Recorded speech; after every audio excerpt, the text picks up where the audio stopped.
बिस्मिल्लाहिर्रहमानिर्रहीम। अल्हम्दुलिल्लाह हमारा एक और दरख्तों से भरा ट्रक हमारी फ्री नर्सरी में पहुंच गया है।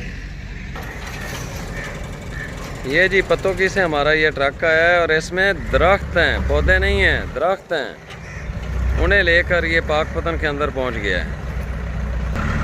आज से एक नया स्लोगन है, दरख्तों को लगाना है, पाकिस्तान बचाना है। इससे पहले जो पुराना स्लोगन था कि पौधों को लगाना है, दरख्त बनाना है, तो अभी ये नया स्लोगन आज से मुतारफ़ करवा रहा हूँ कि दरख्तों को लगाना है, पाकिस्तान बचाना है। इसलिए कि इसमें दरख्त हैं, पौधे नहीं हैं।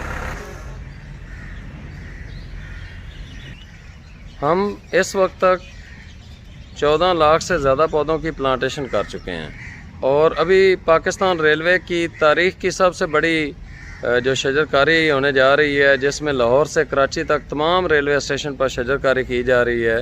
ये एज़ाज़ भी मेरे रब ने मुझे बख्शा है। तो दुआओं की दरख्वास्त है और हमारी इस मुहिम का हिस्सा बने। अपने घरों को आज से पौधों से ढकना शुरू कर दें ताकि हमारा मुल्क सरसब्ज़ और शादाब हो सके और हमारी आने वाली नस्ल सुख का सांस ले सके।